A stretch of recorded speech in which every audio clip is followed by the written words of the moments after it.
Tune into Nice Radio every Saturday at 7:30 a.m. for A View from the Outside, hosted by Brereton Horne. A View from the Outside takes a look at key issues affecting St. Vincent and the Grenadines and gives a global perspective on how these issues are viewed. Host Brereton Horne will examine a variety of topics to enlighten, stimulate debate, and explore solutions.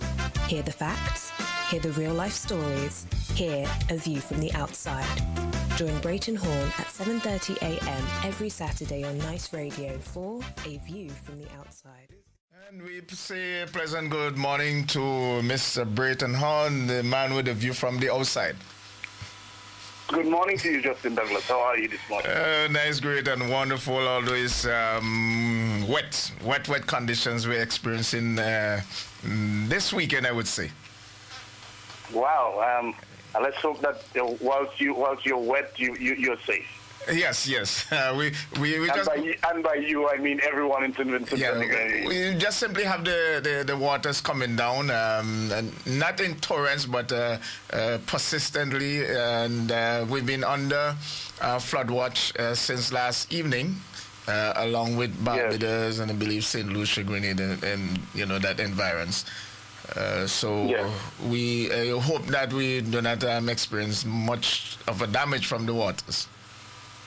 Yes, I hope so too, because I noticed that places like Trinidad, there has been quite a bit of flooding. Yes. And there is quite a bit of flooding in different parts of the world as well. So let's hope that Vincentians stay safe. Yes, so our temperature right now at 23.8 Celsius, and present condition cloudy with showers. That's what they have for the weather. I see. Well, good morning to you, Justin. Good morning to all of St. Vincent and the Grenadines, all of the listeners of Nice Radio, and specifically to the listeners of A View from the Outside. I just want to say that I just want to express condolences on behalf of all of us from A View from the Outside on the passing of Aretha Franklin, the diva, as some people call her, but she was an icon in the music industry in America. And I just want to express deepest condolences to her family, friends, relatives. And I don't really want to steal too much from the news, but I think I'd have to bring this one out. Coming up in the news, we also have the announcement of the death of Kofi Annan. Kofi Annan has passed as well. We heard the announcement recently. He was the 7th Secretary General of the United Nations.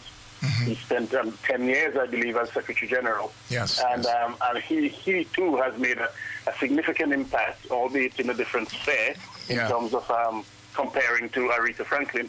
But he too has made a significant impact on world affairs and world politics. All right, so let's hear what you have for us today, Saturday. Yes, talking about Aretha Franklin, one of the tributes that captured the imagination of the world is the one by Barack Obama, former President of the United States. I just want to read briefly what he said in relation to Aretha Franklin, because I think, like many others, I believe that he actually captured what Aretha stood for. He said Aretha helped define the American experience. In her voice, we could feel our history, all of it, and in every shade. Our power and our pain, our darkness and our light, our quest for redemption, and our hard-won respect. So, respect to Aretha Franklin in her death, coming from President Obama.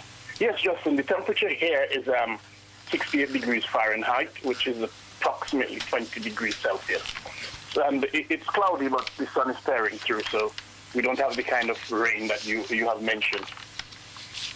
On A View from the Outside this week being the 18th of August, 2018, we look at WALK, W-A-L-K, WALK, with the view being that the encouragement to Vincentians to walk the length and breadth of the country, to raise awareness of the ills which plague the Vincentian society, can be nothing but good and beneficial to the entire country.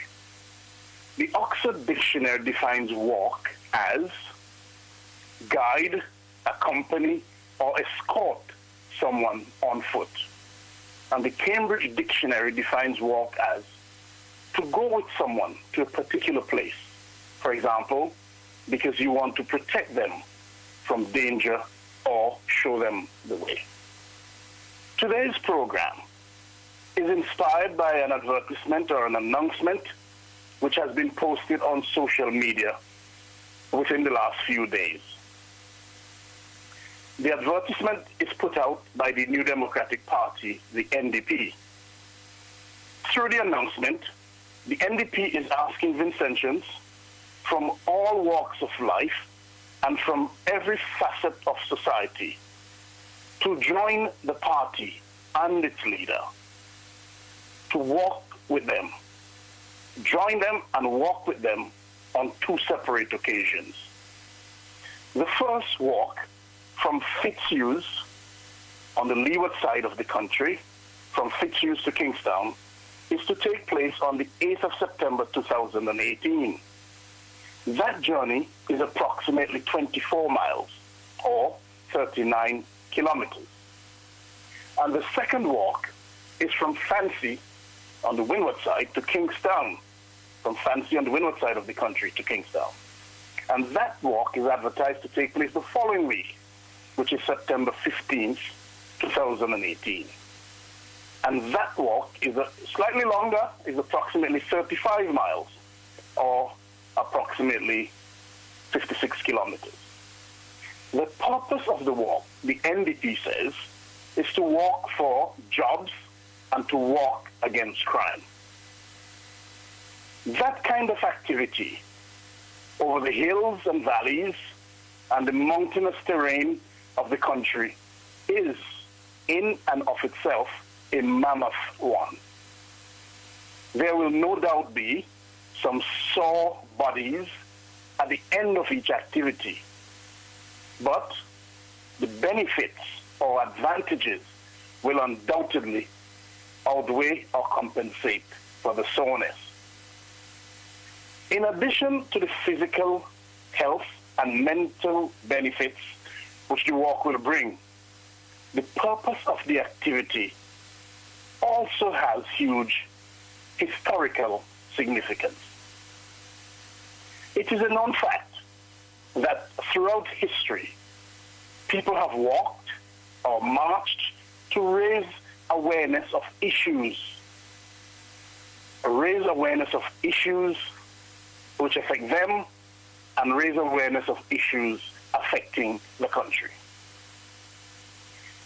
During the civil rights movement in the 1960s, when blacks or black people in America were dispossessed, discriminated against, segregated, and denied the right to vote, Martin Luther King Jr., along with hundreds of thousands of others, stood up against the establishment and organized and carried out many walks or marches in protest of the ills which plagued the blacks in America at that time. There was the Walk to Freedom, the Walk to Freedom March on the 23rd of June 1963 in Detroit, Michigan. Over 125,000 people marched. They marched to speak out against the segregation and the brutality that the civil rights activists in the southern states in particular were up against. And then there was the famous Selma to Montgomery March, and that was the March to Freedom on the 21st of March 1965. On that occasion, they marched and lobbied to get states to uphold the law to allow black people to register to vote. During the repressive colonial rule in India, Mahatma Gandhi stood up against all odds and organized several marches. One of the most famous of those marches was the Salt March, SALT, Salt March in 1930. Gandhi and his men marched for 241 miles, and from the 12th of March to the 5th of April, 1930.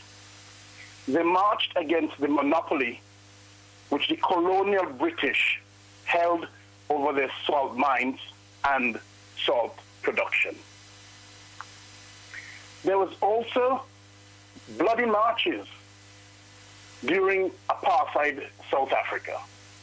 Many blacks were brutalized and killed for merely wanting to be treated as human beings. Nelson Mandela, who is now revered throughout the world, organized and conducted several marches. He, along with Winnie Mandela and others, stood up courageously against the establishment. And we know that he spent 27 years of his life in prison before he emerged to become the first black president of South Africa. Much of Nelson Mandela's activities are chronicled in his autobiography, fittingly called, or named, or titled, A Long Walk to Freedom. If you have not yet read that book, get a copy and read it. Former President of the United States of America, Barack Obama, said of the Nelson Mandela book, he said, "It is a book which is essential reading for anyone to understand history and then go and change it." In recounting marches and in recounting marches in history, we must remember our own local Vincentian history. Dr. Adrian Fraser, a renowned historian, social commentator, and author, he recounts that our own Ebenezer Theodore Joshua, the former leader of the People's Political Party, PPP, and the first Chief Minister of St. Vincent and the Grenadines, marched on several occasions from Sion Hill to the Market Square in Kingstown. Dr. Fraser remembers, too, that Joshua was usually accompanied by the Shakers or the Spiritual Baptists, who, with their candles lit and burning brightly, sang loftily and lustily, "We will never let Joshua fall, for we love him best of all." At that time, they, Joshua and the people, marched to raise awareness against the colonial power and domination as it affected the local politics of the country at that time. We must also remember the Teachers' March in Kingstown in November 1975, when many teachers, including their leaders, the leaders of their union, were tear gassed and arrested by the then Labour Party government. Their march was to raise awareness against the injustices and harsh working conditions which the then Labour Party government meted out to teachers, their union, and their members. So we see organized march or walk has historical significance. No doubt, the NDP's walk for jobs and walk against crime is to raise awareness about the high rate of unemployment in the country, where youth unemployment alone is bordering on 50%. It is to raise awareness about the attacks on the destruction of local businesses, which in itself has contributed significantly to the unemployment situation in the country. It is to raise awareness of the crime wave, which is enveloping the entire country. It is to raise awareness about the record number of homicides or killings taking place in the country. It is to raise awareness about the rise in the number of burglaries. It is to raise awareness about the rise in the number of robberies. It is to raise awareness about the influx of guns in the country and about the number of gun-related crimes. It is to raise awareness about the rise in the number of rape and sexual abuse of women and girls, which is now rampant in the country. It is to raise awareness about the rise in the reported cases of domestic violence. It is to raise awareness about drug trafficking, which is reported to be rampant. It is to raise awareness about the number of citizens disappearing, going missing without a trace. It is to raise awareness about human trafficking, which has been reported to have taken root in the country. It is to raise awareness about the fact that St. Vincent and the Grenadines has been reported to have become notorious for money laundering. It is to raise awareness about the predial larceny, which is plaguing the farmers of the country. Farmers have their livestock and crops stolen from them, and they feel powerless to get any redress. We, on A View from the Outside, call upon all Vincentians, regardless to who you are, regardless of your politics. We call upon you to join these walks or marches, because the purpose for each walk and the issues highlighted affect each and every Vincentian. Such walk will also help to resurrect some of the memories that many of us have from the stories told to us by our parents and grandparents, who used to have to walk those roads for a living most of the times, leaving their home in the dead of night when there was no electricity to get to Kingstown. We, on A View from the Outside, therefore, encourage one and all to walk for jobs and to walk against crime. As you walk, when you get to the area of road in Layou, which is now called the Nelson Mandela Highway, remember the purpose for which Nelson Mandela struggled. Remember, he was not afraid. Nelson Mandela, Winnie Mandela, and all South Africans were not afraid to stand up against injustice. Remember how the establishment treated Nelson Mandela and imprisoned him for 27 years before he emerged from prison and became the first black president of South Africa. We, on A View from the Outside, say, go on out and walk for your future, your children's future, and the future of the nation. And as you walk, have the words of Martin Luther King Jr. reverberating in your head. Make the pledge which he, in one of his speeches, asked the others to make as they marched. He said to them, as we walk, we must make the pledge that we shall always march ahead. We cannot turn back. Until next week, Justin and all the listeners, this is Brereton Horne with A View from the Outside, reminding all of our listeners to send feedback as usual to aviewfromtheoutside@hotmail.com. That's aviewfromtheoutside@hotmail.com. Have a pleasant Saturday, albeit. Have a pleasant Saturday. Have a wonderful Sunday, and have a productive week ahead. All the best to you, Justin, and the listeners. Thank you very much.